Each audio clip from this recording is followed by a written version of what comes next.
ਸਤਿ ਸ਼੍ਰੀ ਅਕਾਲ ਦੋਸਤੋ, ਸਵਾਗਤ ਹੈ ਜੀ ਇੱਕ ਵਾਰੀ ਫਿਰ ਤੁਹਾਡੇ ਆਪਣੇ YouTube channel PSTET study notes ਦੇ ਉੱਪਰ ਜੀ।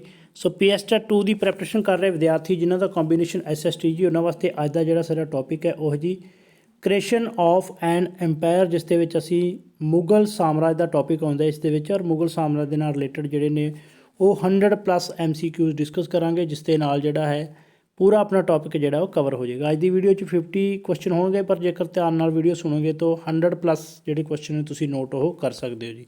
ਕਾफ़ी ਹੈਲਪਫੁਲ ਵੀਡੀਓ ਰਹੇਗੀ, ਕਿਉਂਕਿ ਇਸ ਟੌਪਿਕ ਦੇ ਵਿੱਚੋਂ ਜਿਹੜਾ ਹੈ ਕਈ ਵਾਰ ਜਿਹੜੇ ਕੁਐਸਚਨ ਹੈ ਪੀਐਸਟੈਟ ਦੇ ਵਿੱਚ ਆ ਚੁੱਕੇ ਨੇ।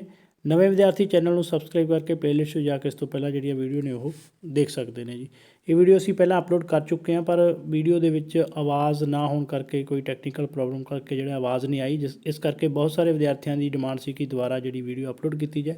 ਸੋ ਸਟਾਰਟ ਕਰਦੇ ਹਾਂ ਜੀ ਅੱਜ ਦੀ ਵੀਡੀਓ। ਫਸਟ ਕੁਐਸਚਨ ਹੈ ਜਿਸ ਦੇ ਵਿੱਚ ਬਾਬਰ ਕਿਸ ਦੇ ਸੱਦੇ ਤੇ ਮੱਧ ਏਸ਼ੀਆ ਤੋਂ ਭਾਰਤ ਆਇਆ ਸੀ। ਆਪਸ਼ਨ ਹੈ ਜੀ ਦੌਲਤ ਖਾਂ ਲੋਧੀ, ਬੀ ਹੈ ਜੀ ਰਾਣਾ ਸੰਗਾ, ਆਪਸ਼ਨ ਸੀ ਹੈ ਜੀ ਏ ਤੇ ਬੀ ਦੋਨੋਂ, ਡੀ ਹੈ ਜੀ ਸਿਕੰਦਰ ਲੋਧੀ ਜੀ।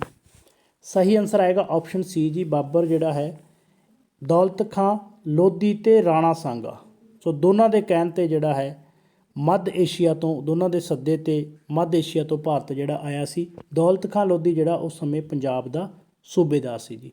ਜੇਕਰ ਆਪਾਂ ਗੱਲ ਕਰੀਏ 15ਵੀਂ ਸਦੀ ਦੀ, ਤਾਂ 15ਵੀਂ ਸਦੀ ਦੇ ਵਿੱਚ ਭਾਰਤ ਜਿਹੜਾ ਹੈ ਕਈ ਛੋਟੇ ਛੋਟੇ ਰਾਜਾਂ ਦੇ ਵਿੱਚ ਵੰਡਿਆ ਹੋਇਆ ਸੀ, ਔਰ ਇਹ ਰਾਜ ਆਪਣੀ ਪ੍ਰਭੂਸੱਤਾ ਲਈ ਆਪਸ ਦੇ ਵਿੱਚ ਲੜਦੇ ਝਗੜਦੇ ਰਹਿੰਦੇ ਸਨ ਜੀ। ਔਰ ਦਿੱਲੀ ਸਲਤਨਤ ਦੇ ਆਖਰੀ ਸੁਲਤਾਨ ਇਬਰਾਹਿਮ ਲੋਧੀ ਨੇ ਪੰਜਾਬ ਦੇ ਸੂਬੇਦਾਰ ਦੌਲਤ ਖਾਂ ਲੋਧੀ ਨਾਲ ਬੁਰਾ ਸਲੂਕ ਕੀਤਾ ਸੀ ਅਤੇ ਉਸ ਦਾ ਪੁੱਤਰ ਦਾ ਅਪਮਾਨ ਕੀਤਾ ਸੀ। ਇਸ ਕਰਕੇ ਦੌਲਤ ਖਾਂ ਲੋਧੀ ਅਤੇ ਮੈਵਾੜ ਦਾ ਸ਼ਾਸਕ ਰਾਣਾ ਸਾਂਗਾ ਮਿਲ ਕੇ ਲੋਧੀ ਰਾਜ ਦਾ ਜਿਹੜਾ ਅੰਤ ਕਰਨਾ ਚਾਹੁੰਦੇ ਸੀ, ਔਰ ਉਹਨਾਂ ਨੇ ਕਾਬਲ ਦੇ ਸ਼ਾਸਕ ਬਾਬਰ ਨੂੰ ਭਾਰਤ 'ਤੇ ਹਮਲਾ ਕਰਨ ਦੇ ਲਈ ਬੁਲਾਇਆ ਸੀ ਜੀ। ਅਗਲਾ ਕੁਐਸਚਨ ਹੈ ਜੀ ਕੁਐਸਚਨ ਨੰਬਰ 2, ਪਾਣੀਪਤ ਦੀ ਪਹਿਲੀ ਲੜਾਈ ਕਦੋਂ ਹੋਈ। ਆਪਸ਼ਨ ਹੈ ਜੀ 12 ਅਪ੍ਰੈਲ 1526, ਬੀ ਹੈ ਜੀ 21 ਅਪ੍ਰੈਲ 1526, ਸੀ ਹੈ ਜੀ 15 ਮਈ 1526, ਡੀ ਆਪਸ਼ਨ ਹੈ ਜੀ 27 ਮਈ 1526। ਇਸ ਕੁਐਸਚਨ ਦਾ ਸਹੀ ਆਨਸਰ ਹੈ ਜੀ ਆਪਸ਼ਨ ਬੀ, 21 ਅਪ੍ਰੈਲ 1526 ਈਸਵੀ ਨੂੰ ਜਿਹੜਾ ਹੈ ਪਾਣੀਪਤ ਦੀ ਪਹਿਲੀ ਲੜਾਈ ਹੋਈ ਸੀ ਜੀ, ਬਾਬਰ ਔਰ ਇਬਰਾਹਿਮ ਲੋਧੀ ਦੇ ਵਿਚਕਾਰ ਜੀ, ਜਿਸ ਦੇ ਵਿੱਚ ਜਿਹੜਾ ਹੈ ਬਾਬਰ ਨੇ ਇਬਰਾਹਿਮ ਲੋਧੀ ਨੂੰ ਹਰਾਇਆ ਸੀ, ਜਿਸ ਕਰਕੇ ਇੱਕ ਵੰਸ਼ ਦਾ ਅੰਤ ਹੋਇਆ ਸੀ ਜੀ, ਯਾਨੀ ਕਿ ਲੋਧੀ ਵੰਸ਼ ਦਾ ਜਿਹੜਾ ਅੰਤ ਹੋਇਆ ਸੀ, ਔਰ ਇੱਕ ਨਵੇਂ ਵੰਸ਼ ਦੀ ਜਿਹੜੀ ਨੀਂਹ ਰੱਖੀ ਗਈ ਸੀ। ਇਸੇ ਕਰਕੇ ਇਸ ਟੌਪਿਕ ਨੂੰ ਕ੍ਰੀਏਸ਼ਨ ਆਫ ਐਨ ਐਮਪਾਇਰ ਕਿਹਾ ਜਾਂਦਾ ਜੀ। ਨਵਾਂ ਵੰਸ਼ ਜਿਹੜਾ ਸੀ ਉਹ ਮੁਗਲ ਵੰਸ਼ ਸੀ, ਜਿਸ ਦੀ ਨੀਂਹ ਜਿਹੜੀ ਹੈ ਪਾਣੀਪਤ ਦੇ ਪਹਿਲੇ ਯੁੱਧ ਤੋਂ ਬਾਅਦ ਰੱਖੀ ਗਈ ਸੀ ਜੀ। ਕੁਐਸਚਨ ਨੰਬਰ 3 ਹੈ ਜੀ, ਬਾਬਰ ਦਾ ਅਸਲੀ ਨਾਂ ਕੀ ਸੀ। ਆਪਸ਼ਨ ਏ ਹੈ ਜੀ ਜਹੀਰੁਦੀਨ ਮੁਹੰਮਦ, ਬੀ ਹੈ ਜੀ ਖਵਾਜਾਦੀਨ ਬਾਬਰ ਮੁਹੰਮਦ, ਆਪਸ਼ਨ ਸੀ ਹੈ ਜੀ ਮੁਹੰਮਦ ਬਾਬਰ, ਡੀ ਹੈ ਜੀ ਨਸੀਰੁਦੀਨ ਬਾਬਰ ਜੀ। ਸਹੀ ਇਸ ਕੁਐਸਚਨ ਦਾ ਜਿਹੜਾ ਆਨਸਰ ਹੈ ਉਹ ਹੈ ਜੀ ਆਪਸ਼ਨ ਏ ਜੀ, ਜਹੀਰੁਦੀਨ ਮੁਹੰਮਦ ਜਿਹੜਾ ਹੈ ਬਾਬਰ ਦਾ ਅਸਲੀ ਨਾਮ ਸੀ ਜੀ, ਔਰ ਉਹ ਉਸਦਾ ਜਿਹੜਾ ਜਨਮ ਹੈ 14 ਫਰਵਰੀ 1483 ਈਸਵੀ ਨੂੰ ਫਰਗਾਨਾ ਦੀ ਰਾਜਧਾਨੀ ਅੰਦੀਜਾਨ ਵਿਖੇ ਜਿਹੜਾ ਹੋਇਆ ਸੀ। ਔਰ ਉਹਦਾ ਅਸਲੀ ਨਾਂ ਜਹੀਰੁਦੀਨ ਮੁਹੰਮਦ ਸੀ, ਪਰ ਉਹਦੇ ਮਿੱਤਰ ਅਤੇ ਦੇਸ਼ਵਾਸੀ ਜਿਹੜਾ ਔਖੇ ਨਾਂ ਨਾਲ ਉਸ ਨੂੰ ਨਹੀਂ ਸੀ ਪੁਕਾਰ ਸਕਦੇ, ਇਸ ਲਈ ਉਹਨਾਂ ਦਾ ਨਾਂ ਜਿਹੜਾ ਬਾਬਰ ਨਾਲ ਸੰਬੋਧਨ ਕਰਨ ਲੱਗੇ। ਔਰ ਬਾਬਰ ਦਾ ਜੇਕਰ ਆਪਾਂ ਗੱਲ ਕਰੀਏ ਕਿ ਤੁਰਕੀ ਭਾਸ਼ਾ ਦਾ ਸ਼ਬਦ ਹੈ ਬਾਬਰ, ਔਰ ਇਸ ਦਾ ਜਿਹੜਾ ਅਰਥ ਹੈ ਉਹ ਹੈ ਬੱਬਰ ਸ਼ੇਰ ਜੀ। ਕੁਐਸਚਨ ਨੰਬਰ ਅੱਗੇ 4 ਹੈ ਜੀ, ਪਿਤਾ ਦੀ ਤਰਫੋਂ ਬਾਬਰ ਦਾ ਸੰਬੰਧ ਕਿਸ ਵੰਸ਼ ਨਾਲ ਸੀ। ਆਪਸ਼ਨ ਹੈ ਜੀ ਮੰਗੋਲ, ਬੀ ਹੈ ਜੀ ਤੈਮੂਰ, ਸੀ ਹੈ ਜੀ ਤੁਗਲਕ, ਆਪਸ਼ਨ ਡੀ ਹੈ ਜੀ ਇਹਨਾਂ ਵਿੱਚੋਂ ਕੋਈ ਨਹੀਂ ਜੀ। ਸਹੀ ਆਨਸਰ ਹੈ ਜੀ ਆਪਸ਼ਨ ਬੀ, ਪਿਤਾ ਦੀ ਤਰਫੋਂ ਜਿਹੜਾ ਹੈ ਬਾਬਰ ਤੈਮੂਰ ਵੰਸ਼ ਦੇ ਨਾਲ, ਔਰ ਮਾਤਾ ਦੀ ਪੱਖੋਂ ਜਿਹੜਾ ਹੈ ਮੰਗੋਲ ਵੰਸ਼ ਦੇ ਨਾਲ ਸੰਬੰਧ ਰੱਖਦਾ ਸੀ। ਬਾਬਰ ਦੇ ਪਿਤਾ ਦਾ ਨਾਂ ਜਿਹੜਾ ਉਮਰ ਸ਼ੇਖ ਸੀ ਜੀ, ਔਰ ਉਮਰ ਸ਼ੇਖ ਜਿਹੜਾ ਫਰਗਾਨਾ ਦਾ ਹਾਕਮ ਸੀ ਅਤੇ ਉਹ ਅਮੀਰ ਤੈਮੂਰ ਦੇ ਵੰਸ਼ ਦੇ ਨਾਲ ਸੰਬੰਧ ਰੱਖਦਾ ਸੀ, ਔਰ ਉਹਦੀ ਜਿਹੜੀ ਮਾਤਾ ਉਸ ਦਾ ਨਾਮ ਸੀ ਕੁਤਲੁਗ ਨਿਗਾਰ ਖਾਨਮ ਜੀ, ਜਿਹੜੀ ਕਿ ਮੰਗੋਲ ਨੇਤਾ ਚੰਗੇਜ਼ ਖਾਂ ਦੇ ਵੰਸ਼ ਵਿੱਚੋਂ ਸੀ। ਇਸ ਤਰ੍ਹਾਂ ਬਾਬਰ ਦੀਆਂ ਰਗਾਂ ਦੇ ਵਿੱਚ ਮੱਧ ਏਸ਼ੀਆ ਦੇ 2 ਮਹਾਨ ਯੋਧਿਆਂ ਦਾ ਖੂਨ ਜਿਹੜਾ ਦੌੜਦਾ ਸੀ। ਕਈ ਵਾਰੀ ਕੁਐਸਚਨ ਆ ਜਾਂਦਾ ਕਿ ਮੁਗਲਾਂ ਦੇ ਵਿੱਚ ਜਿਹੜਾ ਹੈ ਕਿਹੜੇ 2 ਮਹਾਨ ਵੰਸ਼ਾਂ ਦਾ ਖੂਨ ਜਿਹੜਾ ਉਹਨਾਂ ਦੀਆਂ ਰਗਾਂ ਦੇ ਵਿੱਚ ਦੌੜਦਾ, ਤਾਂ ਉਹ ਮੰਗੋਲ ਅਤੇ ਤੈਮੂਰ ਵੰਸ਼ ਸੀ ਜੀ। ਅਗਲਾ ਕੁਐਸਚਨ ਹੈ ਜੀ ਕੁਐਸਚਨ ਨੰਬਰ 5, ਬਾਬਰ ਨੇ ਰਾਣਾ ਸਾਂਗਾ ਨੂੰ ਕਾਨਵਾਹਾ ਦੀ ਲੜਾਈ ਵਿੱਚ ਕਦੋਂ ਹਰਾਇਆ ਜੀ। ਆਪਸ਼ਨ ਹੈ ਜੀ 1526 ਈਸਵੀ ਦੇ ਵਿੱਚ, ਬੀ ਹੈ ਜੀ 1527 ਈਸਵੀ ਦੇ ਵਿੱਚ, ਆਪਸ਼ਨ ਸੀ ਹੈ ਜੀ 1528 ਈਸਵੀ ਦੇ ਵਿੱਚ, ਆਪਸ਼ਨ ਡੀ ਹੈ ਜੀ 1530 ਈਸਵੀ ਦੇ ਵਿੱਚ। ਸਹੀ ਆਨਸਰ ਆਏਗਾ ਜੀ ਆਪਸ਼ਨ ਬੀ, ਖਨਵਾਹਾ ਦੀ ਜਾਂ ਖਾਨਵਾ ਦੀ ਜਿਹੜੀ ਲੜਾਈ ਹੈ ਜੀ 17 ਮਾਰਚ 1527 ਈਸਵੀ ਦੇ ਵਿੱਚ ਹੋਈ ਸੀ ਜੀ ਰਾਣਾ ਸਾਂਗਾ ਤੇ ਬਾਬਰ ਦੇ ਵਿਚਕਾਰ, ਜਿਸ ਦੇ ਵਿੱਚ ਬਾਬਰ ਨੇ ਰਾਣਾ ਸਾਂਗਾ ਨੂੰ ਹਰਾਇਆ ਸੀ ਜੀ। ਕੁਐਸਚਨ ਨੰਬਰ ਅੱਗੇ 6 ਹੈ ਜੀ, ਘਾਗਰਾ ਦੀ ਲੜਾਈ ਕਦੋਂ ਹੋਈ? ਆਪਸ਼ਨ ਹੈ ਜੀ 1529, ਬੀ ਹੈ ਜੀ 1528, ਸੀ ਆਪਸ਼ਨ ਹੈ ਜੀ 1530, ਡੀ ਆਪਸ਼ਨ ਹੈ ਜੀ 1531 ਈਸਵੀ। ਸਹੀ ਆਨਸਰ ਹੈ ਜੀ ਆਪਸ਼ਨ ਏ 1529 ਈਸਵੀ ਦੇ ਵਿੱਚ ਘਾਗਰਾ ਦੀ ਜਿਹੜੀ ਲੜਾਈ ਹੋਈ ਸੀ ਜੀ ਬਾਬਰ ਤੇ ਅਫਗਾਨਾਂ ਦੇ ਵਿੱਚ, ਜਿਸ ਦੇ ਵਿੱਚ ਅਫਗਾਨਾਂ ਨੂੰ ਬਾਬਰ ਨੇ ਹਰਾਇਆ ਸੀ ਜੀ। ਕੁਐਸਚਨ ਨੰਬਰ 7 ਹੈ ਜੀ, ਚੰਦੇਰੀ ਦੀ ਲੜਾਈ ਕਦੋਂ ਹੋਈ? ਆਪਸ਼ਨ ਹੈ ਜੀ 1530, ਬੀ ਹੈ ਜੀ 1529, ਸੀ ਹੈ ਜੀ 1528, ਡੀ ਆਪਸ਼ਨ ਹੈ ਜੀ 1531 ਈਸਵੀ। ਸਹੀ ਆਨਸਰ ਹੈ ਜੀ ਆਪਸ਼ਨ ਸੀ ਜੀ 1528 ਈਸਵੀ ਦੇ ਵਿੱਚ ਜਿਹੜਾ ਚੰਦੇਰੀ ਦੀ ਲੜਾਈ ਹੋਈ ਸੀ ਜੀ ਜਨਵਰੀ ਦੇ ਵਿੱਚ, ਜਨਵਰੀ 1528 ਦੇ ਵਿੱਚ। ਔਰ ਇਸ ਲੜਾਈ ਦੇ ਵਿੱਚ ਜਿਹੜਾ ਹੈ ਬਾਬਰ ਨੇ ਰਾਜਪੂਤਾਂ ਨੂੰ ਹਰਾਇਆ ਸੀ। ਕਈ ਵਾਰੀ ਕੁਐਸਚਨ ਆ ਜਾਂਦਾ ਕਿ ਚੰਦੇਰੀ ਦੀ ਲੜਾਈ ਕਿਹਨਾਂ ਕਿਹਨਾਂ ਦੇ ਵਿਚਕਾਰ ਹੋਈ ਸੀ? ਬਾਬਰ ਤੇ ਰਾਜਪੂਤਾਂ ਦੇ ਵਿਚਕਾਰ ਜੀ। ਔਰ ਉਸ ਤੋਂ ਬਾਅਦ ਜਿਹੜਾ ਹੈ 1530 ਈਸਵੀ ਦੇ ਵਿੱਚ ਬਾਬਰ ਦੀ ਮੌਤ ਵੀ ਹੋ ਗਈ ਸੀ ਜੀ। ਅਗਲਾ ਕੁਐਸਚਨ ਹੈ ਜੀ, ਕੁਐਸਚਨ ਨੰਬਰ 8 ਹੈ ਜੀ, ਬਾਬਰ ਨੇ ਭਾਰਤ ਤੇ ਪਹਿਲਾ ਹਮਲਾ ਕਿਸ ਸਾਲ ਕੀਤਾ ਜੀ? ਆਪਸ਼ਨ ਹੈ ਜੀ 1520, ਬੀ ਹੈ ਜੀ 1526, ਆਪਸ਼ਨ ਸੀ ਹੈ ਜੀ 1519, ਆਪਸ਼ਨ ਡੀ ਹੈ ਜੀ 1525। ਆਨਸਰ ਆਏਗਾ ਜੀ ਆਪਸ਼ਨ ਸੀ 1519 ਈਸਵੀ ਦੇ ਵਿੱਚ ਬਾਬਰ ਨੇ ਜਿਹੜਾ ਭਾਰਤ ਤੇ ਪਹਿਲਾ ਹਮਲਾ ਕੀਤਾ ਸੀ ਉਹ ਕੀਤਾ ਸੀ ਜੀ ਬਾਜੌਰ ਤੇ ਜੀ। ਪਹਿਲਾ ਹਮਲਾ ਬਾਜੌਰ ਤੇ ਕੀਤਾ ਸੀ। ਕੁਐਸਚਨ ਨੰਬਰ ਅੱਗੇ ਹੈ ਜੀ 9, ਬਾਬਰ ਨੇ ਆਪਣੀ ਆਤਮ ਕਥਾ ਬਾਬਰਨਾਮਾ ਜਾਂ ਤੁਝ ਕੇ ਬਾਬਰੀ ਕਿਸ ਭਾਸ਼ਾ ਦੇ ਵਿੱਚ ਲਿਖੀ ਜੀ? ਆਪਸ਼ਨ ਏ ਹਿੰਦੀ, ਬੀ ਹੈ ਉਰਦੂ, ਆਪਸ਼ਨ ਸੀ ਹੈ ਜੀ ਫਾਰਸੀ, ਡੀ ਹੈ ਜੀ ਤੁਰਕੀ। ਸਹੀ ਆਨਸਰ ਹੈ ਜੀ ਆਪਸ਼ਨ ਡੀ ਤੁਰਕੀ ਭਾਸ਼ਾ ਦੇ ਵਿੱਚ ਬਾਬਰ ਨੇ ਆਪਣੀ ਜੀਵਨੀ ਜਾਂ ਆਤਮ ਕਥਾ ਜਿਹੜੀ ਆ ਉਹ ਲਿਖੀ ਹੈ ਜੀ, ਜਿਸ ਨੂੰ ਬਾਬਰਨਾਮਾ ਜਾਂ ਤੁਝ ਕੇ ਬਾਬਰੀ ਕਿਹਾ ਜਾਂਦਾ ਜੀ।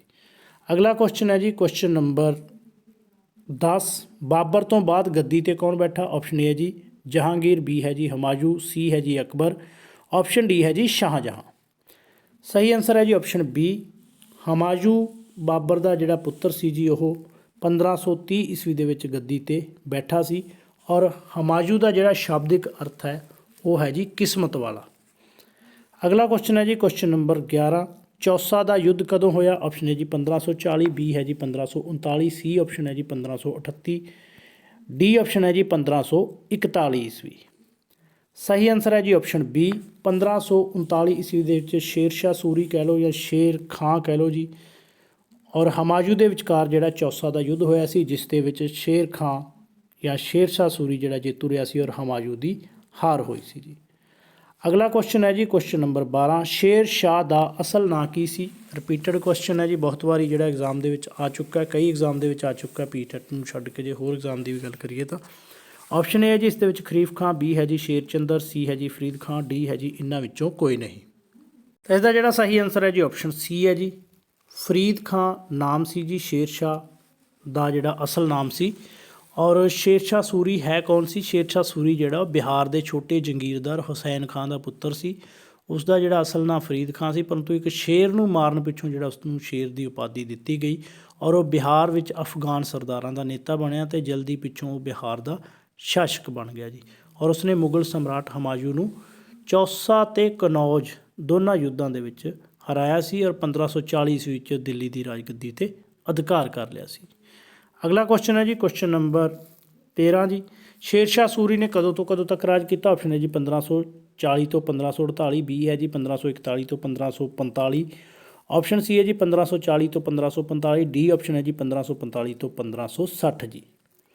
ਸਹੀ ਆਨਸਰ ਹੈ ਜੀ ਆਪਸ਼ਨ ਸੀ 1540 ਤੋਂ ਲੈ ਕੇ 1545 ਈਸਵੀ ਤੱਕ ਜਿਹੜਾ ਹੈ ਸ਼ੇਰਸ਼ਾਹ ਸੂਰੀ ਨੇ ਰਾਜ ਕੀਤਾ ਸੀ ਔਰ 1545 ਈਸਵੀ ਦੇ ਵਿੱਚ ਉਸ ਦੀ ਮੌਤ ਹੋ ਗਈ ਸੀ ਔਰ ਉਸਨੇ ਆਪਣੇ ਰਾਜ ਨੂੰ ਜਿਹੜਾ ਹੈ 66 ਪ੍ਰਾਂਤਾਂ ਦੇ ਵਿੱਚ ਵੰਡਿਆ ਹੋਇਆ ਸੀ।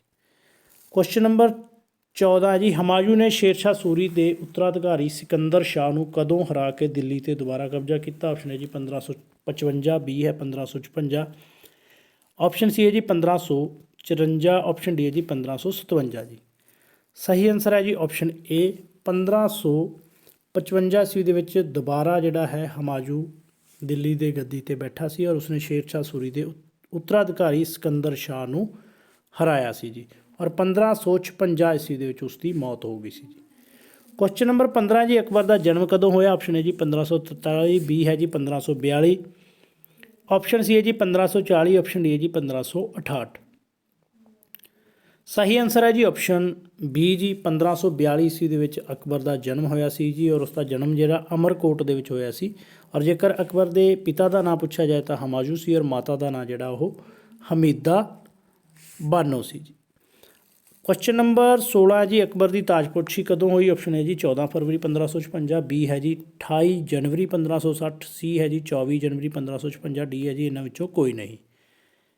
ਸਹੀ ਆਨਸਰ ਆਏਗਾ ਜੀ ਆਪਸ਼ਨ ਏ 15 ਫਰਵਰੀ 1556 ਈਸਵੀ ਨੂੰ ਜਿਹੜਾ ਹੈ ਕਲਾਨੌਰ ਦੇ ਵਿੱਚ ਗੁਰਦਾਸਪੁਰ ਦੇ ਨੇੜੇ ਜਿਹੜੀ ਹੈ ਅਕਬਰ ਦੀ ਤਾਜਪੋਸ਼ੀ ਹੋਈ ਸੀ, ਔਰ ਉਸ ਸਮੇਂ ਉਸ ਦੀ ਉਮਰ ਜਿਹੜੀ ਹੈ ਉਹ 13 ਸਾਲ ਸੀ ਜੀ। ਅਗਲਾ ਕੁਐਸਚਨ ਹੈ ਜੀ ਕੁਐਸਚਨ ਨੰਬਰ 17, ਪਾਣੀਪਤ ਦੀ ਦੂਜੀ ਲੜਾਈ ਕਦੋਂ ਹੋਈ? ਆਪਸ਼ਨ ਹੈ ਜੀ 1550, ਬੀ ਹੈ ਜੀ 1556, ਸੀ ਹੈ ਜੀ 1540, ਆਪਸ਼ਨ ਡੀ ਹੈ ਜੀ 1560 ਈਸਵੀ। ਸਹੀ ਆਨਸਰ ਆਏਗਾ ਜੀ ਆਪਸ਼ਨ ਬੀ ਜੀ। 1556 ਈਸਵੀ ਦੇ ਵਿੱਚ ਜਿਹੜੀ ਪਾਣੀਪਤ ਦੀ ਜਿਹੜੀ ਦੂਸਰੀ ਲੜਾਈ ਉਹ ਹੋਈ ਸੀ ਜੀ ਅਕਬਰ ਅਤੇ ਅਫਗਾਨਾ ਸ਼ਾਸਕ ਜਿਹੜਾ ਹੇਮੂ ਦੇ ਵਿਚਕਾਰ ਜੀ, ਜਿਸ ਦੇ ਵਿੱਚ ਅਕਬਰ ਜਿਹੜਾ ਉਹ ਜੇਤੂ ਰਿਹਾ ਸੀ ਜੀ, ਔਰ ਹੇਮੂ ਦੀ ਜਿਹੜੀ ਇਸ ਲੜਾਈ ਦੇ ਵਿੱਚ ਮੌਤ ਹੋ ਗਈ ਸੀ। ਕੁਐਸਚਨ ਨੰਬਰ ਅੱਗੇ ਹੈ ਜੀ 18, ਮੁਗਲ ਸਰਕਾਰ ਦੀਆਂ ਸਾਰੀਆਂ ਸ਼ਕਤੀਆਂ ਕਦੋਂ ਤੋਂ ਕਦੋਂ ਤੱਕ ਬੈਰਮ ਖਾਂ ਦੇ ਹੱਥਾਂ ਦੇ ਵਿੱਚ ਰਹੀਆਂ ਜੀ? ਆਪਸ਼ਨ ਹੈ ਜੀ 1555 ਤੋਂ 1565, ਆਪਸ਼ਨ ਬੀ ਹੈ ਜੀ 1556 ਤੋਂ 1560, ਆਪਸ਼ਨ ਸੀ ਹੈ ਜੀ 1556 ਤੋਂ 1562, ਆਪਸ਼ਨ ਡੀ ਹੈ ਜੀ 1540 ਤੋਂ 1560 ਜੀ। ਸਹੀ ਆਨਸਰ ਆਏਗਾ ਜੀ ਆਪਸ਼ਨ ਬੀ 1556 ਤੋਂ ਲੈ ਕੇ 1560 ਤੱਕ ਜਿਹੜਾ ਹੈ ਮੁਗਲ ਸਰਕਾਰ ਦੀਆਂ ਸ਼ਕਤੀਆਂ ਬੈਰਮ ਖਾਂ ਜੋ ਕਿ ਇੱਕ ਸੈਨਾਪਤੀ ਸੀ ਜੀ ਉਸ ਦੇ ਹੱਥਾਂ ਦੇ ਵਿੱਚ ਰਹੀਆਂ, ਕਿਉਂਕਿ ਉਸ ਸਮੇਂ ਜਿਹੜਾ ਅਕਬਰ ਨਾਬਾਲਗ ਸੀ। ਔਰ ਕਈ ਵਾਰੀ ਕੁਐਸਚਨ ਆ ਜਾਂਦਾ ਕਿ ਬੈਰਮ ਜਿਹੜਾ ਅਕਬਰ ਕਿਸ ਦੀ ਸਰਪ੍ਰਸਤੀ ਹੇਠ ਜਿਹੜਾ ਹੈ ਰਾਜਗੱਦੀ 'ਤੇ ਬੈਠਾ, ਤਾਂ ਬੈਰਮ ਖਾਂ ਦੀ ਸਰਪ੍ਰਸਤੀ ਦੇ ਹੇਠ ਬੈਠਾ ਸੀ। ਕੁਐਸਚਨ ਨੰਬਰ 19 ਹੈ ਜੀ, ਅਕਬਰ ਦੇ ਸਮੇਂ ਦਾ ਪਹਿਲਾ ਵਿਦਰੋਹ ਸੀ? ਆਪਸ਼ਨ ਹੈ ਜੀ ਕੰਡਾਲ ਵਿਦਰੋਹ, ਬੀ ਹੈ ਜੀ ਉਜ਼ਬੇਕਾਂ ਦਾ ਵਿਦਰੋਹ, ਸੀ ਆਪਸ਼ਨ ਹੈ ਜੀ ਖੁਜਰੂਹੋਂ ਦਾ ਵਿਦਰੋਹ, ਡੀ ਹੈ ਜੀ ਇਹਨਾਂ ਵਿੱਚੋਂ ਕੋਈ ਨਹੀਂ। ਸਹੀ ਆਨਸਰ ਹੈ ਜੀ ਆਪਸ਼ਨ ਬੀ ਉਜ਼ਬੇਕਾਂ ਦਾ ਜਿਹੜਾ ਵਿਦਰੋਹ ਹੈ ਉਹ ਅਕਬਰ ਦੇ ਸਮੇਂ ਹੋਣ ਵਾਲਾ ਪਹਿਲਾ ਵਿਦਰੋਹ ਸੀ, ਜੋ ਕਿ 1564 ਈਸਵੀ ਦੇ ਵਿੱਚ ਹੋਇਆ ਜੀ। ਕੁਐਸਚਨ ਨੰਬਰ 20 ਹੈ ਜੀ, ਹਲਦੀ ਘਾਟੀ ਦੀ ਲੜਾਈ ਕਦੋਂ ਹੋਈ? ਆਪਸ਼ਨ ਹੈ ਜੀ 1576, ਬੀ ਹੈ 1577, ਆਪਸ਼ਨ ਸੀ ਹੈ ਜੀ 1548, ਡੀ ਆਪਸ਼ਨ ਹੈ ਜੀ 1560 ਈਸਵੀ। ਸਹੀ ਆਨਸਰ ਹੈ ਜੀ ਆਪਸ਼ਨ ਏ ਹਲਦੀ ਘਾਟੀ ਦੀ ਜਿਹੜੀ ਲੜਾਈ ਹੈ 18 ਜੂਨ 1576 ਈਸਵੀ ਨੂੰ ਹੋਈ ਸੀ ਜੀ, ਜਿਸ ਦੇ ਵਿੱਚ ਅਕਬਰ ਦੀਆਂ ਸੈਨਾਵਾਂ ਦੀ ਜਿਹੜੀ ਅਗਵਾਈ ਹੈ ਉਹ ਮਾਨ ਸਿੰਘ ਨੇ ਕੀਤੀ ਸੀ ਜੀ, ਔਰ ਅਫਗਾਨ ਸਰਦਾਰ ਹਾਕਿਮ ਖਾਨ ਨੇ ਜਿਹੜਾ ਰਾਣਾ ਪ੍ਰਤਾਪ ਵੱਲੋਂ ਭਾਗ ਲਿਆ ਸੀ ਜੀ। ਅਗਲਾ ਕੁਐਸਚਨ ਹੈ ਜੀ ਕੁਐਸਚਨ ਨੰਬਰ 22 ਜੀ, ਮਨਸਬਦਾਰੀ ਪ੍ਰਣਾਲੀ ਦਾ ਸੰਸਥਾਪਕ ਕੌਣ ਸੀ ਜੀ? ਆਪਸ਼ਨ ਏ ਹੈ ਬਾਬਰ, ਬੀ ਹੈ ਹਮਾਯੂ, ਸੀ ਹੈ ਜੀ ਅਕਬਰ, ਡੀ ਹੈ ਜੀ ਜਹਾਂਗੀਰ। ਸਹੀ ਆਨਸਰ ਹੈ ਜੀ ਆਪਸ਼ਨ ਸੀ ਜੀ। ਅਕਬਰ ਨੇ ਜਿਹੜੀ ਹੈ ਮਨਸਬਦਾਰੀ ਪ੍ਰਣਾਲੀ ਦਾ ਜਿਹੜਾ ਆਰੰਭ ਹੈ ਉਹ ਕੀਤਾ ਸੀ ਜੀ, ਔਰ ਉਸ ਸਮੇਂ ਜਿਹੜਾ ਹੈ ਮਨਸਬਦਾਰਾਂ ਦੀਆਂ 33 ਸ਼੍ਰੇਣੀਆਂ ਸਨ। ਜਹਾਂਗੀਰ ਦੇ ਸਮੇਂ ਜਿਹੜਾ ਹੈ 34, ਔਰ ਸ਼ਾਹਜਹਾਂ ਦੇ ਸਮੇਂ 25, ਔਰ ਔਰੰਗਜ਼ੇਬ ਦੇ ਸਮੇਂ ਜਿਹੜਾ 27 ਸ਼੍ਰੇਣੀਆਂ ਸਨ ਜੀ ਮਨਸਬਦਾਰਾਂ ਦੀਆਂ। ਔਰ ਜਾਤ ਔਰ ਸਵਾਰ ਦਾ ਜਿਹੜਾ ਸੰਬੰਧ ਹੈ ਉਹ ਵੀ ਮਨਸਬਦਾਰੀ ਪ੍ਰਣਾਲੀ ਨਾਲ ਸੀ। ਔਰ ਮਨਸਬਦਾਰੀ ਪ੍ਰਣਾਲੀ ਦੇ ਅਨੁਸਾਰ ਜਿਹੜਾ ਮੁਗਲ ਕਰਮਚਾਰੀਆਂ ਦਾ ਅਹੁਦਾ, ਆਮਦਨ ਅਤੇ ਦਰਬਾਰ ਵਿੱਚ ਥਾਂ ਜਿਹੜੀ ਉਹ ਨਿਸ਼ਚਿਤ ਕੀਤੀ ਜਾਂਦੀ ਸੀ। ਔਰ ਮਨਸਬ ਸ਼ਬਦ ਦਾ ਅਰਥ ਵੀ ਜਿਹੜਾ ਉਹ ਅਹੁਦਾ ਜਾਂ ਮਨਸਬ ਹੈ, ਔਰ ਮਨਸਬਦਾਰ ਦੇਸ਼ ਦੇ ਸਿਵਲ ਅਤੇ ਸੈਨਿਕ ਵਿਭਾਗ ਦੇ ਨਾਲ ਸੰਬੰਧ ਰੱਖਦੇ ਸੀ ਜੀ। ਔਰ 33 ਸ਼੍ਰੇਣੀਆਂ ਸੀ, ਆਪਾਂ ਪਹਿਲਾਂ ਗੱਲ ਕਰ ਚੁੱਕੇ ਹਾਂ ਅਕਬਰ ਦੇ ਸਮੇਂ। ਔਰ ਸਭ ਤੋਂ ਛੋਟਾ ਜਿਹੜਾ ਮਨਸਬਦਾਰ ਹੁੰਦਾ ਸੀ ਉਹਦੇ ਅਧੀਨ 10, ਔਰ ਸਭ ਤੋਂ ਵੱਡੇ ਮਨਸਬਦਾਰ ਦੇ ਅਧੀਨ ਜਿਹੜਾ 10,000 ਸਿਪਾਹੀ ਹੁੰਦੇ ਸੀ ਜੀ। ਕੁਐਸਚਨ ਨੰਬਰ 22 ਹੈ ਜੀ, ਅਕਬਰ ਨੇ ਫਤਿਹਪੁਰ ਸਿਕਰੀ ਨਗਰ ਦੀ ਸਥਾਪਨਾ ਕਦੋਂ ਕੀਤੀ? ਆਪਸ਼ਨ ਹੈ ਜੀ 1571, ਬੀ ਹੈ 1549, ਸੀ ਹੈ ਜੀ 1565, ਡੀ ਹੈ ਜੀ 1568। ਸਹੀ ਆਨਸਰ ਹੈ ਜੀ ਆਪਸ਼ਨ ਏ 1571 ਈਸਵੀ ਦੇ ਵਿੱਚ ਜਿਹੜਾ ਹੈ ਅਕਬਰ ਨੇ ਫਤਿਹਪੁਰ ਸਿਕਰੀ ਨਗਰ ਦੀ ਸਥਾਪਨਾ ਕੀਤੀ ਸੀ। ਕੁਐਸਚਨ ਨੰਬਰ 23 ਹੈ ਜੀ, ਕਿਸ ਮੁਗਲ ਸ਼ਾਸਕ ਨੇ ਦੀਨ ਇਲਾਹੀ ਧਰਮ ਚਲਾਇਆ? ਆਪਸ਼ਨ ਹੈ ਜੀ ਹਮਾਯੂ, ਬੀ ਹੈ ਜੀ ਅਕਬਰ, ਸੀ ਹੈ ਜੀ ਜਹਾਂਗੀਰ, ਆਪਸ਼ਨ ਡੀ ਹੈ ਜੀ ਇਹ ਧਾਰਨਾ ਗਲਤ ਹੈ ਜੀ। ਸਹੀ ਆਨਸਰ ਹੈ ਜੀ ਆਪਸ਼ਨ ਬੀ ਜੀ ਅਕਬਰ ਨੇ ਦੀਨ ਇਲਾਹੀ ਜਿਹੜਾ ਬਹੁਤ ਇੰਪੋਰਟੈਂਟ ਕੁਐਸਚਨ ਹੈ ਜੀ ਵੀ, ਦੀਨ ਇਲਾਹੀ ਜਿਹੜਾ ਧਰਮ ਹੈ ਅਕਬਰ ਨੇ ਚਲਾਇਆ ਸੀ ਫਰਵਰੀ 1582 ਦੇ ਈਸਵੀ ਦੇ ਵਿੱਚ। ਸਾਰੀਆਂ ਧਰਮਾਂ ਦੀਆਂ ਚੰਗੀਆਂ ਗੱਲਾਂ ਨੂੰ ਇਕੱਠਾ ਕਰਕੇ ਉਸਨੇ ਧਰਮ ਚਲਾਉਣ ਦੀ ਜਿਹੜੀ ਕੋਸ਼ਿਸ਼ ਹੈ ਉਹ ਕੀਤੀ ਸੀ। ਕੁਐਸਚਨ ਨੰਬਰ 24 ਹੈ ਜੀ, ਅਕਬਰ ਦੇ ਸ਼ਾਸਨ ਕਾਲ ਦੌਰਾਨ ਰਾਜ ਦਾ ਵਿੱਤ ਮੰਤਰੀ ਹੁੰਦਾ ਸੀ? ਆਪਸ਼ਨ ਹੈ ਜੀ ਵਕੀਲ, ਬੀ ਹੈ ਦੀਵਾਨ ਆਲਾ, ਸੀ ਆਪਸ਼ਨ ਹੈ ਜੀ ਮੀਰ ਬਖਸ਼ੀ, ਆਪਸ਼ਨ ਡੀ ਹੈ ਜੀ ਸਦਰ ਉਸ ਸਦੂਰ ਜੀ। ਸੋ ਕੇਂਦਰੀ ਸ਼ਾਸਨ ਪ੍ਰਣਾਲੀ ਦਾ ਜਿਹੜਾ ਹੈ ਕਰਮਚਾਰੀ ਹੁੰਦਾ ਸੀ ਵਿੱਤ ਮੰਤਰੀ ਜਿਹੜਾ, ਔਰ ਉਸ ਨੂੰ ਜਿਹੜਾ ਹੈ ਵਿੱਤ ਮੰਤਰੀ ਨੂੰ ਦੀਵਾਨ ਏ ਆਲਾ ਕਿਹਾ ਜਾਂਦਾ ਸੀ। ਵਕੀਲ ਜਿਹੜਾ ਪ੍ਰਧਾਨ ਮੰਤਰੀ ਨੂੰ ਕਿਹਾ ਜਾਂਦਾ ਸੀ, ਔਰ ਮੀਰ ਬਖਸ਼ੀ ਮਨਸਬਦਾਰਾਂ ਦਾ ਰਿਕਾਰਡ ਰੱਖਦਾ ਸੀ ਅਤੇ ਉਹਨਾਂ ਸੈਨਿਕਾਂ ਨੂੰ ਤਨਖਾਹ ਵਗੈਰਾ ਵੰਡਦਾ ਸੀ, ਮਨਸਬਦਾਰਾਂ ਨੂੰ ਤਨਖਾਹ ਵੰਡਦਾ ਸੀ। ਸਦਰ ਉਸ ਸਦੂਰ ਜਿਹੜਾ ਹੈ ਉਹ ਧਾਰਮਿਕ ਵਿਭਾਗ ਦਾ ਮੁਖੀ ਸੀ, ਔਰ ਜਿਹੜਾ ਕਾਜੀ ਉਲ ਕਜ਼ਾਤ ਸੀ ਜੀ, ਉਹ ਇਸਲਾਮੀ ਕਾਨੂੰਨਾਂ ਅਨੁਸਾਰ ਨਿਆਂ ਬਾਰੇ ਰਾਜੇ ਨੂੰ ਸਲਾਹ ਦਿੰਦਾ ਸੀ, ਔਰ ਖਾਨ ਏ ਸਾਮਾ ਜਿਹੜਾ ਹੈ ਉਹ ਸ਼ਾਹੀ ਪਰਿਵਾਰਾਂ ਦੇ ਕਾਰਖਾਨਿਆਂ ਦੀ ਨਿਗਰਾਨੀ ਕਰਦਾ ਸੀ ਜੀ। ਅਗਲਾ ਕੁਐਸਚਨ ਹੈ ਜੀ ਕੁਐਸਚਨ ਨੰਬਰ 25, ਗੁਜਰਾਤ ਦੀ ਜਿੱਤ ਦੀ ਖੁਸ਼ੀ ਵਿੱਚ ਅਕਬਰ ਨੇ ਬਣਵਾਇਆ। ਆਪਸ਼ਨ ਹੈ ਜੀ ਪੰਚ ਮਹਿਲ, ਬੀ ਹੈ ਜਾਮਾ ਮਸਜਿਦ, ਸੀ ਹੈ ਜੀ ਬੁਲੰਦ ਦਰਵਾਜ਼ਾ, ਡੀ ਹੈ ਜੀ ਦੀਵਾਨ ਏ ਖਾਸ। ਆਨਸਰ ਆਏਗਾ ਜੀ ਆਪਸ਼ਨ ਸੀ, ਬੁਲੰਦ ਦਰਵਾਜ਼ਾ ਬਣਵਾਇਆ ਸੀ ਜੀ ਗੁਜਰਾਤ ਦੀ ਜਿੱਤ ਦੀ ਖੁਸ਼ੀ ਦੇ ਵਿੱਚ ਅਕਬਰ ਨੇ। ਕੁਐਸਚਨ ਨੰਬਰ ਅੱਗੇ ਹੈ ਜੀ 26, ਅਕਬਰ ਦੇ ਸਮੇਂ ਪੋਲਜ ਤੇ ਪ੍ਰੌਤੀ ਕਿਸਮ ਦੀ ਭੂਮੀ ਜਿਹੜੀ ਹੈ ਉਸ ਤੋਂ ਸਰਕਾਰ ਉਪਜ ਦਾ ਕਿੰਨਾ ਹਿੱਸਾ ਲਗਾਨ ਦੇ ਰੂਪ ਵਿੱਚ ਲੈਂਦੀ ਸੀ। ਆਪਸ਼ਨ ਹੈ ਜੀ 1/2, ਬੀ ਹੈ ਜੀ 1/3, ਸੀ ਹੈ ਜੀ 1/4, ਡੀ ਹੈ ਜੀ 1/6। ਸਹੀ ਆਨਸਰ ਹੈ ਆਪਸ਼ਨ ਬੀ ਜੀ 1/3 ਹਿੱਸਾ ਜਿਹੜਾ ਹੈ ਪੋਲਜ਼ ਤੇ ਪ੍ਰੌਤੀ ਕਿਸਮ ਦੀ ਜਿਹੜੀ ਭੂਮੀ ਸੀ ਉਸ ਤੋਂ ਸਰਕਾਰ ਕਰ ਪ੍ਰਾਪਤ ਲੈਂਦੀ ਸੀ ਜੀ। ਔਰ ਜੇਕਰ ਪੁੱਛਿਆ ਜਾਏ ਕਿ ਕੁੱਲ ਕਿੰਨੀਆਂ ਸ਼੍ਰੇਣੀਆਂ ਦੇ ਵਿੱਚ ਭੂਮੀ ਨੂੰ ਵੰਡਿਆ ਗਿਆ ਸੀ, ਤਾਂ 4 ਸ਼੍ਰੇਣੀਆਂ ਦੇ ਵਿੱਚ ਭੂਮੀ ਨੂੰ ਜਿਹੜਾ 4 ਭਾਗਾਂ ਦੇ ਵਿੱਚ ਵੰਡਿਆ ਗਿਆ ਸੀ। ਪੋਲਜ਼, ਪ੍ਰੌਤੀ, ਸ਼ਸ਼ਰ ਭੂਮੀ ਤੇ ਬੰਜਰ ਭੂਮੀ ਜੀ। ਔਰ ਭੂਮੀ ਦੀ ਜਿਹੜੀ ਮਿਣਤੀ ਹੈ ਉਹ ਬਿਘਿਆਂ ਦੇ ਵਿੱਚ ਹੁੰਦੀ ਸੀ ਜੀ।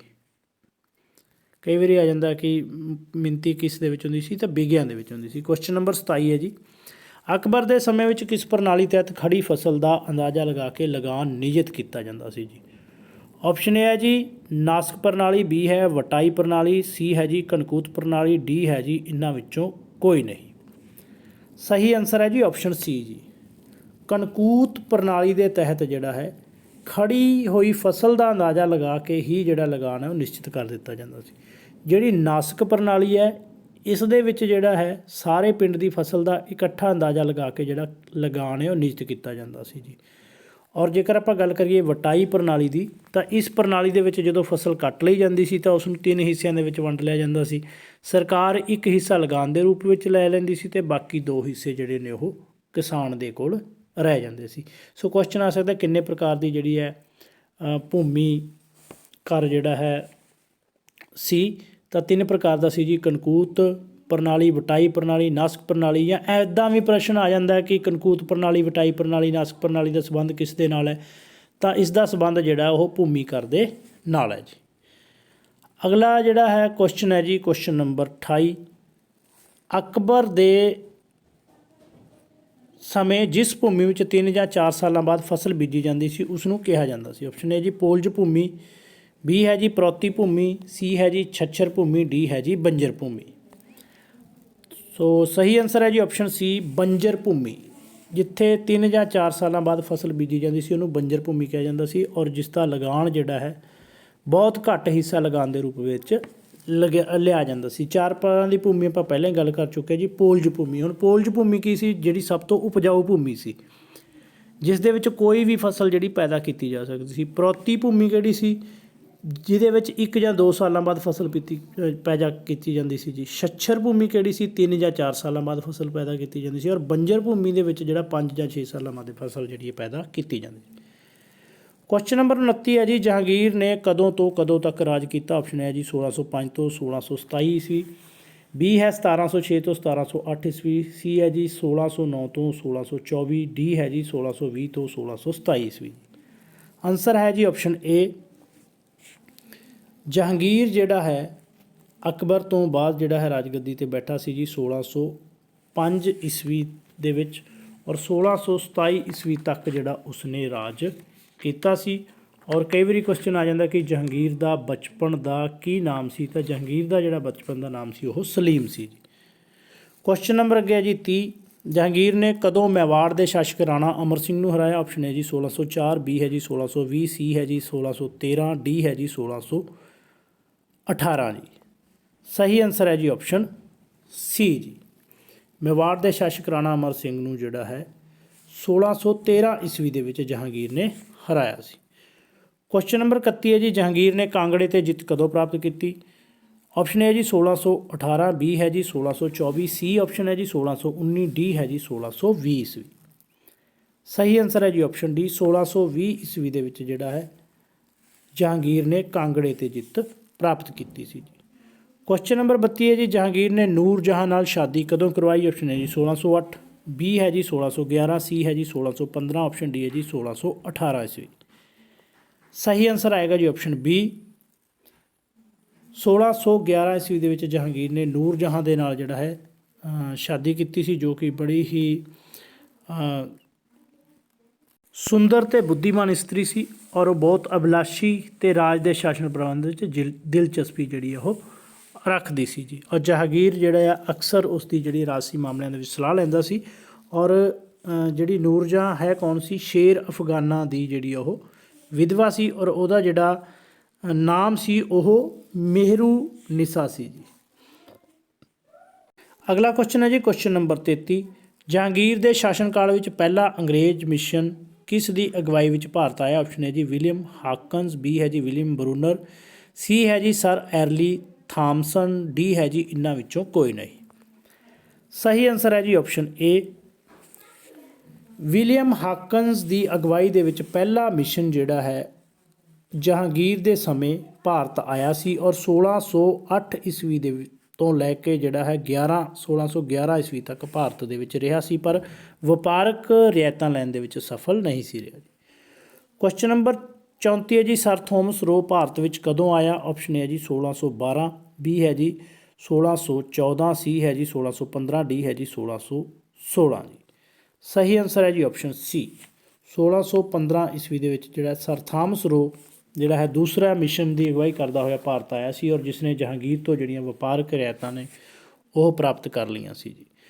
ਅਗਲਾ ਕੁਐਸਚਨ ਹੈ ਜੀ ਕੁਐਸਚਨ ਨੰਬਰ 35, ਅਕਬਰ ਨੇ ਕੰਧਾਰ ਉੱਤੇ ਕਦੋਂ ਅਧਿਕਾਰ ਕੀਤਾ? ਆਪਸ਼ਨ ਹੈ ਜੀ 1590, ਬੀ ਹੈ ਜੀ 1592, ਸੀ ਹੈ ਜੀ 1695, ਡੀ ਹੈ ਜੀ 1595। ਸਹੀ ਆਨਸਰ ਹੈ ਜੀ ਆਪਸ਼ਨ ਡੀ 1595 ਈਸਵੀ ਦੇ ਵਿੱਚ ਜਿਹੜਾ ਅਕਬਰ ਨੇ ਕੰਧਾਰ ਦੇ ਉੱਤੇ ਅਧਿਕਾਰ ਕੀਤਾ ਸੀ ਜੀ। ਅੱਗੇ ਹੈ ਜੀ ਕੁਐਸਚਨ ਨੰਬਰ 36, ਸ਼ਾਹਜਹਾਂ ਕਦੋਂ ਰਾਜਗੱਦੀ ਤੇ ਬੈਠਾ? ਆਪਸ਼ਨ ਹੈ ਜੀ 1628, ਬੀ ਹੈ 1629, ਸੀ ਹੈ ਜੀ 1630 ਈਸਵੀ। ਸਹੀ ਆਨਸਰ ਆਏਗਾ ਜੀ ਆਪਸ਼ਨ ਏ 1628 ਈਸਵੀ ਦੇ ਵਿੱਚ ਜਹਾਂਗੀਰ ਰਾਜਗੱਦੀ ਤੇ ਬੈਠਾ ਸੀ ਔਰ 1628 ਤੋਂ ਲੈ ਕੇ 1657 ਈਸਵੀ ਤੱਕ ਰਾਜ ਕੀਤਾ ਸੀ। ਕੁਐਸਚਨ ਨੰਬਰ 37 ਹੈ ਜੀ 1628 ਈਸਵੀ ਵਿੱਚ ਬੁੰਦੇਲਖੰਡ ਦੇ ਕਿਸ ਸ਼ਾਸਕ ਨੇ ਜਿਹੜਾ ਹੈ ਸ਼ਾਹਜਹਾਂ ਦੇ ਵਿਰੁੱਧ ਜਿਹੜਾ ਵਿਦਰੋਹ ਕੀਤਾ ਸੀ ਜੀ? ਆਪਸ਼ਨ ਹੈ ਜੀ ਮਲਕ ਐਬਰ, ਬੀ ਹੈ ਜੀ ਜੁਝਾਰ ਸਿੰਘ, ਸੀ ਹੈ ਜੀ ਮਹਾਰਾਣਾ ਅਮਰ ਸਿੰਘ। ਸਹੀ ਆਨਸਰ ਹੈ ਜੀ ਆਪਸ਼ਨ ਬੀ। ਸੋ ਜੁਝਾਰ ਸਿੰਘ ਨੇ ਜਿਹੜਾ ਹੈ 1628 ਦੇ ਵਿੱਚ ਬੁੰਦੇਲਖੰਡ ਦੇ ਵਿੱਚ ਸ਼ਾਹਜਹਾਂ ਦੇ ਵਿਰੁੱਧ ਵਿਦਰੋਹ ਕੀਤਾ ਸੀ, ਪਰ ਉਹ ਇਸ ਵਿਦਰੋਹ ਦੇ ਵਿੱਚ ਜਿਹੜਾ ਮਾਰਿਆ ਗਿਆ ਸੀ। ਕੁਐਸਚਨ ਨੰਬਰ 38 ਹੈ ਜੀ ਸ਼ਾਹਜਹਾਂ ਨੇ ਆਪਣੇ ਕਿਸ ਪੁੱਤਰ ਨੂੰ ਦੱਖਣੀ ਭਾਰਤ ਦਾ ਵਾਇਸਰਾਏ ਨਿਯੁਕਤ ਕੀਤਾ? ਆਪਸ਼ਨ ਹੈ ਜੀ ਦਾਰਾ ਸਕੋ, ਬੀ ਹੈ ਜੀ ਔਰੰਗਜ਼ੇਬ, ਸੀ ਹੈ ਜੀ ਸਲੀਮ। ਸਹੀ ਆਨਸਰ ਹੈ ਜੀ ਆਪਸ਼ਨ ਬੀ ਜੀ। ਔਰੰਗਜ਼ੇਬ ਨੂੰ ਜਿਹੜਾ ਹੈ ਦੱਖਣੀ ਭਾਰਤ ਦਾ ਵਾਇਸਰਾਏ ਨਿਯੁਕਤ ਕੀਤਾ ਸੀ ਸ਼ਾਹਜਹਾਂ ਨੇ ਔਰ ਉਸਦੇ 4 ਪੁੱਤਰ ਸੀ ਜੀ ਦਾਰਾ, ਸੂਜਾ, ਮੁਰਾਦ ਤੇ ਔਰੰਗਜ਼ੇਬ। ਕੁਐਸਚਨ ਨੰਬਰ 39 ਸ਼ਾਹਜਹਾਂ ਨੇ ਅਹਿਮਦਨਗਰ ਨੂੰ ਮੁਗਲ ਸਾਮਰਾਜ ਦੇ ਵਿੱਚ ਕਦੋਂ ਮਿਲਾਇਆ ਜੀ? ਆਪਸ਼ਨ ਹੈ ਜੀ 1633, ਬੀ ਹੈ ਜੀ 1634, ਆਪਸ਼ਨ ਸੀ ਹੈ ਜੀ 1635 ਈਸਵੀ। ਸਹੀ ਆਨਸਰ ਆਏਗਾ ਜੀ ਆਪਸ਼ਨ ਏ 1633 ਈਸਵੀ ਦੇ ਵਿੱਚ ਜਿਹੜਾ ਹੈ ਸ਼ਾਹਜਹਾਂ ਨੇ ਅਹਿਮਦਨਗਰ ਨੂੰ ਮੁਗਲ ਸਾਮਰਾਜ ਦੇ ਵਿੱਚ ਮਿਲਾ ਲਿਆ ਸੀ ਜੀ। ਕੁਐਸਚਨ ਨੰਬਰ 40 ਜੀ ਔਰੰਗਜ਼ੇਬ ਨੇ ਸ਼ਾਹਜਹਾਂ ਨੂੰ ਕਿਸ ਕਿਲੇ ਵਿੱਚ ਕੈਦ ਕਰ ਲਿਆ? ਆਪਸ਼ਨ ਹੈ ਜੀ ਦਿੱਲੀ ਦੇ, ਬੀ ਹੈ ਜੀ ਆਗਰਾ ਦੇ, ਸੀ ਹੈ ਜੀ ਫਤਿਹਪੁਰ ਦੇ। ਤਾਂ ਇਸ ਦਾ ਜਿਹੜਾ ਸਹੀ ਆਨਸਰ ਹੈ ਜੀ ਆਪਸ਼ਨ ਬੀ ਜੀ। ਸੋ ਆਗਰੇ ਦੇ ਕਿਲੇ ਦੇ ਵਿੱਚ ਜਿਹੜਾ ਔਰੰਗਜ਼ੇਬ ਨੇ ਸ਼ਾਹਜਹਾਂ ਨੂੰ ਕੈਦ ਕੀਤਾ ਸੀ ਜੀ। ਸੋ ਉਸਨੇ ਜਿਹੜਾ ਹੈ 8 ਜੂਨ 1658 ਈਸਵੀ ਨੂੰ ਯੁੱਧ ਹੋਇਆ ਸੀ ਜੀ ਸਾਮੂਗੜ੍ਹ ਦਾ ਯੁੱਧ। ਉਸ ਦੇ ਵਿੱਚ ਜਿੱਤ ਪ੍ਰਾਪਤ ਕਰਕੇ ਔਰੰਗਜ਼ੇਬ ਨੇ ਜਿਹੜਾ ਰਾਜਧਾਨੀ 'ਤੇ ਅਧਿਕਾਰ ਕਰ ਲਿਆ ਸੀ ਅਤੇ ਸ਼ਾਹਜਹਾਂ ਨੂੰ ਗ੍ਰਿਫਤਾਰ ਕਰਕੇ ਆਗਰੇ ਦੇ ਕਿਲੇ ਦੇ ਵਿੱਚ ਕੈਦ ਕੀਤਾ ਸੀ। ਅਗਲਾ ਕੁਐਸਚਨ ਹੈ ਜੀ ਕੁਐਸਚਨ ਨੰਬਰ 41 ਔਰੰਗਜ਼ੇਬ ਅਤੇ ਦਾਰਾ ਸਕੋ ਵਿੱਚ ਧਰਮਤ ਦਾ ਯੁੱਧ ਕਦੋਂ ਹੋਇਆ? ਆਪਸ਼ਨ ਹੈ ਜੀ 25 ਅਪ੍ਰੈਲ 1657, ਬੀ ਹੈ ਜੀ 28 ਫਰਵਰੀ 1658, ਆਪਸ਼ਨ ਸੀ ਜੀ 15 ਅਪ੍ਰੈਲ 1658 ਜੀ। ਸਹੀ ਆਨਸਰ ਹੈ ਜੀ ਆਪਸ਼ਨ ਸੀ ਜੀ 28 ਫਰਵਰੀ 1658 ਈਸਵੀ ਨੂੰ ਔਰੰਗਜ਼ੇਬ ਅਤੇ ਦਾਰਾ ਸਕੋ ਦੇ ਵਿੱਚ ਧਰਮਤ ਦਾ ਯੁੱਧ ਹੋਇਆ, ਜਿਸ ਦੇ ਵਿੱਚ ਔਰੰਗਜ਼ੇਬ ਜੇਤੂ ਰਿਹਾ। ਕੁਐਸਚਨ ਨੰਬਰ 42 ਹੈ ਜੀ, ਸ਼ਾਹਜਹਾਂ ਨੂੰ ਸ਼ਾਹਜਹਾਂ ਦੀ ਉਪਾਧੀ ਕਿਸ ਨੇ ਦਿੱਤੀ? ਆਪਸ਼ਨ ਹੈ ਜੀ ਮਲਿਕ ਅੰਬਰ, ਬੀ ਹੈ ਜੀ ਜਹਾਂਗੀਰ, ਸੀ ਹੈ ਜੀ ਖਲੀਫਾ ਨੇ। ਸਹੀ ਆਨਸਰ ਹੈ ਜੀ ਆਪਸ਼ਨ ਬੀ ਜੀ। ਸ਼ਾਹਜਹਾਂ ਨੂੰ ਜਿਹੜੀ ਸ਼ਾਹਜਹਾਂ ਦੀ ਉਪਾਧੀ ਹੈ ਉਹ ਜਹਾਂਗੀਰ ਨੇ ਦਿੱਤੀ ਸੀ ਜੀ। ਔਰ ਜੇਕਰ ਪੁੱਛਿਆ ਜਾਏ ਕਿ ਬਚਪਨ ਦਾ ਕੀ ਨਾਮ ਸੀ ਸ਼ਾਹਜਹਾਂ ਦਾ, ਤਾਂ ਉਹ ਸੀ ਜੀ ਖੁਰਮ। ਨੈਕਸਟ ਹੈ ਜੀ ਕੁਐਸਚਨ ਨੰਬਰ 43 ਜੀ, ਤਾਜ ਮਹਿਲ ਦਾ ਨਿਰਮਾਣ ਸ਼ਾਹਜਹਾਂ ਨੇ ਕਿਸ ਦੀ ਯਾਦ ਵਿੱਚ ਜਿਹੜਾ ਹੈ ਕਰਵਾਇਆ? ਆਪਸ਼ਨ ਹੈ ਜੀ ਨੂਰਜਹਾਂ, ਬੀ ਹੈ ਜੀ ਮਹਾਮੰਗਾ, ਸੀ ਹੈ ਜੀ ਅਰਜੁਮੰਦ ਬਾਨੋ ਬੇਗਮ, ਡੀ ਹੈ ਜੀ ਕੋਈ ਨਹੀਂ। ਸਹੀ ਆਨਸਰ ਹੈ ਜੀ ਆਪਸ਼ਨ ਸੀ ਅਰਜੁਮਨ ਬਾਨੋ ਬੇਗਮ, ਜੋ ਕਿ ਮੁਮਤਾਜ਼ ਦੇ ਨਾਮ ਦੇ ਨਾਲ ਮਸ਼ਹੂਰ ਹੋਈ ਜੀ। ਉਸ ਦੇ ਯਾਦ ਦੇ ਵਿੱਚ ਜਿਹੜਾ ਸ਼ਾਹਜਹਾਂ ਨੇ ਤਾਜ ਮਹਿਲ ਬਣਵਾਇਆ ਸੀ ਜੀ। ਕੁਐਸਚਨ ਨੰਬਰ 44 ਜੀ, ਸ਼ਾਹਜਹਾਂ ਦੀ ਮੌਤ ਹੋਈ? ਆਪਸ਼ਨ ਹੈ ਜੀ 1658, ਬੀ ਹੈ ਜੀ 1660, ਸੀ ਹੈ ਜੀ 1666 ਈਸਵੀ। ਸਹੀ ਆਨਸਰ ਹੈ ਜੀ ਆਪਸ਼ਨ ਸੀ 8 ਸਾਲ ਦੀ ਕੈਦ ਤੋਂ ਬਾਅਦ ਜਿਹੜਾ 31 ਜਨਵਰੀ 1666 ਈਸਵੀ ਨੂੰ ਸ਼ਾਹਜਹਾਂ ਦੀ ਮੌਤ ਹੋਈ ਸੀ ਜੀ। ਕੁਐਸਚਨ ਨੰਬਰ 45 ਹੈ ਜੀ, ਔਰੰਗਜ਼ੇਬ ਨੇ ਕਦੋਂ ਤੋਂ ਕਦੋਂ ਤੱਕ ਰਾਜ ਕੀਤਾ? ਆਪਸ਼ਨ ਹੈ ਜੀ 1658 ਤੋਂ 1707, ਬੀ ਹੈ ਜੀ 1658 ਤੋਂ 1708, ਆਪਸ਼ਨ ਸੀ ਹੈ ਜੀ 1658 ਤੋਂ 1709 ਈਸਵੀ ਤੱਕ। ਸਹੀ ਆਨਸਰ ਹੈ ਜੀ ਆਪਸ਼ਨ ਏ 1658 ਈਸਵੀ ਦੇ ਵਿੱਚ ਔਰੰਗਜ਼ੇਬ ਜਿਹੜਾ ਗੱਦੀ ਤੇ ਰਾਜਗੱਦੀ 'ਤੇ ਬੈਠਾ ਸੀ, ਔਰ 1707 ਈਸਵੀ ਦੇ ਵਿੱਚ ਉਸ ਦੀ ਮੌਤ ਹੋ ਗਈ ਸੀ ਜੀ। ਕੁਐਸਚਨ ਨੰਬਰ ਹੈ ਜੀ 46, ਮਥੁਰਾ ਆਗਰਾ ਦੇ ਜਾਟਾਂ ਨੇ ਔਰੰਗਜ਼ੇਬ ਵਿਰੁੱਧ ਜਿਹੜਾ ਵਿਦਰੋਹ ਕਦੋਂ ਕੀਤਾ? ਆਪਸ਼ਨ ਹੈ ਜੀ 1668, ਬੀ ਹੈ 1669, ਸੀ ਹੈ ਜੀ 1670 ਈਸਵੀ। ਸਹੀ ਆਨਸਰ ਹੈ ਜੀ ਆਪਸ਼ਨ ਬੀ 1669 ਈਸਵੀ ਦੇ ਵਿੱਚ ਜਿਹੜਾ ਹੈ ਮਥੁਰਾ ਆਗਰਾ ਦੇ ਜਾਟਾਂ ਨੇ ਜਿਹੜਾ ਔਰੰਗਜ਼ੇਬ ਦੇ ਵਿਰੁੱਧ ਵਿਦਰੋਹ ਕੀਤਾ ਸੀ ਜੀ। ਕੁਐਸਚਨ ਨੰਬਰ 47 ਜੀ, ਸ਼ਿਵਾਜੀ ਨੇ ਕਦੋਂ ਆਪਣੇ ਆਪ ਨੂੰ ਸੁਤੰਤਰ ਸ਼ਾਸਕ ਜਿਹੜਾ ਘੋਸ਼ਿਤ ਕਰ ਦਿੱਤਾ ਜੀ? ਆਪਸ਼ਨ ਹੈ ਜੀ 1680, ਬੀ ਹੈ ਜੀ 1674, ਸੀ ਹੈ ਜੀ 1676 ਈਸਵੀ। ਸਹੀ ਆਨਸਰ ਹੈ ਜੀ ਆਪਸ਼ਨ ਬੀ 1674 ਈਸਵੀ ਦੇ ਵਿੱਚ ਜਿਹੜਾ ਸ਼ਿਵਾਜੀ ਨੇ ਆਪਣੇ ਆਪ ਨੂੰ ਸੁਤੰਤਰ ਸ਼ਾਸਕ ਘੋਸ਼ਿਤ ਕੀਤਾ ਸੀ। ਕੁਐਸਚਨ ਨੰਬਰ 48 ਜੀ, ਔਰੰਗਜ਼ੇਬ ਨੇ ਸ਼੍ਰੀ ਗੁਰੂ ਤੇਗ ਬਹਾਦਰ ਜੀ ਨੂੰ ਕਦੋਂ ਸ਼ਹੀਦ ਕੀਤਾ? ਆਪਸ਼ਨ ਹੈ ਜੀ 11 ਨਵੰਬਰ 1675, ਬੀ ਹੈ ਜੀ 11 ਦਸੰਬਰ 1675, ਸੀ ਹੈ ਜੀ 15 ਨਵੰਬਰ 1675 ਈਸਵੀ। ਸਹੀ ਆਨਸਰ ਹੈ ਜੀ ਆਪਸ਼ਨ ਏ 11 ਨਵੰਬਰ 1675 ਈਸਵੀ ਨੂੰ ਔਰੰਗਜ਼ੇਬ ਨੇ ਸਿੱਖਾਂ ਦੇ 9ਵੇਂ ਗੁਰੂ ਸ਼੍ਰੀ ਗੁਰੂ ਤੇਗ ਬਹਾਦਰ ਜੀ ਨੂੰ ਚਾਂਦਨੀ ਚੌਂਕ ਦਿੱਲੀ ਵਿਖੇ ਜਿਹੜਾ ਸ਼ਹੀਦ ਕੀਤਾ ਸੀ। ਕੁਐਸਚਨ ਨੰਬਰ 49 ਜੀ, ਔਰੰਗਜ਼ੇਬ ਨੇ ਗੋਲਕੁੰਡਾ 'ਤੇ ਅਧਿਕਾਰ ਕਦੋਂ ਕੀਤਾ? ਆਪਸ਼ਨ ਹੈ ਜੀ 1707, ਬੀ ਹੈ ਜੀ 1686, ਸੀ ਹੈ ਜੀ 1687। ਸਹੀ ਆਨਸਰ ਹੈ ਜੀ ਆਪਸ਼ਨ ਸੀ 1686 ਈਸਵੀ ਦੇ ਵਿੱਚ ਜਿਹੜਾ ਔਰੰਗਜ਼ੇਬ ਨੇ ਗੋਲਕੁੰਡਾ 'ਤੇ, ਔਰ 1686 ਈਸਵੀ ਦੇ ਵਿੱਚ ਜਿਹੜਾ ਹੈ 1687 ਈਸਵੀ ਦੇ ਵਿੱਚ ਜਿਹੜਾ ਹੈ ਗੋਲਕੁੰਡਾ 'ਤੇ, ਔਰ 1686 ਈਸਵੀ ਦੇ ਵਿੱਚ ਜਿਹੜਾ ਹੈ ਬੀਜਾਪੁਰ 'ਤੇ ਔਰੰਗਜ਼ੇਬ ਨੇ ਅਧਿਕਾਰ ਕੀਤਾ ਸੀ। ਦੋਨੋਂ ਦੱਖਣ ਦੇ ਵਿੱਚ ਪ੍ਰਦੇਸ਼ ਸਥਿਤ ਸੀ ਜੀ, ਔਰ ਇਹਨਾਂ ਨੂੰ ਜਿੱਤਣ ਦੇ ਵਿੱਚ ਔਰੰਗਜ਼ੇਬ ਦੀ ਬਹੁਤ ਜ਼ਿਆਦਾ ਜਿਹੜੀ ਹੈ ਆਰਥਿਕ ਔਰ ਜਿਹੜੇ ਸੈਨਿਕ ਸ਼ਕਤੀ ਉਹ ਲੱਗੀ ਜੀ। ਅਗਲਾ ਕੁਐਸਚਨ ਹੈ ਜੀ ਕੁਐਸਚਨ ਨੰਬਰ 50, ਅਕਬਰਨਾਮਾ ਤੇ ਆਇਨੇ ਅਕਬਰੀ ਦਾ ਲੇਖਕ ਕੌਣ ਹੈ? ਇੰਪੋਰਟੈਂਟ ਕੁਐਸਚਨ ਹੈ ਜੀ। ਆਪਸ਼ਨ ਏ ਹੈ ਜੀ ਅਕਬਰ, ਬੀ ਹੈ ਜੀ ਅਬੁਲ ਫਜ਼ਲ, ਸੀ ਹੈ ਜੀ ਤਾਰਾਬਾਈ। ਸਹੀ ਆਨਸਰ ਹੈ ਜੀ ਆਪਸ਼ਨ ਬੀ ਅਬੁਲ ਫਜ਼ਲ ਦੀਆਂ ਰਚਨਾਵਾਂ ਨੇ ਜੀ, ਜਿਸ ਤੋਂ ਸਾਨੂੰ ਜਿਹੜਾ ਅਕਬਰ ਦੇ ਜੀਵਨ ਤੇ ਸ਼ਾਸਨ ਬਾਰੇ ਜਾਣਕਾਰੀ ਮਿਲਦੀ ਹੈ ਜੀ। ਅਕਬਰਨਾਮਾ ਤੇ ਆਇਨੇ ਅਕਬਰੀ ਜੀ ਦੋਨੋਂ ਅਬੁਲ ਫਜ਼ਲ ਦੀਆਂ ਰਚਨਾਵਾਂ ਨੇ, ਔਰ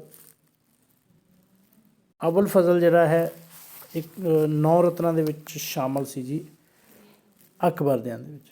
ਸੋ ਇਹ ਸੀ ਜੀ ਅੱਜ ਦੇ ਆਪਣੇ ਜਿਹੜੇ ਇੰਪੋਰਟੈਂਟ 50 ਕੁਐਸਚਨ ਸੀ। ਵੀਡੀਓ ਅੱਛੇ ਤਰੀਕੇ ਨਾਲ ਸੁਣੀ ਹੋਏਗੀ ਤਾਂ ਹੋਰ ਵੀ ਬਹੁਤ ਸਾਰੇ ਕੁਐਸਚਨ ਨਾਲ ਹੋ ਜਾਣਗੇ। ਵੀਡੀਓ ਵਧੀਆ ਲੱਗੇ ਤਾਂ ਪਲੀਜ਼ ਵੱਧ ਤੋਂ ਵੱਧ ਸ਼ੇਅਰ ਲਾਈਕ ਜ਼ਰੂਰ ਕਰਨਾ ਜੀ, ਔਰ ਹੋਰ ਵੀਡੀਓ ਦੇਖਣ ਦੇ ਲਈ ਚੈਨਲ ਨੂੰ ਸਬਸਕ੍ਰਾਈਬ ਜ਼ਰੂਰ ਕਰ ਲੈਣਾ ਜੀ। Thank you for watching the video.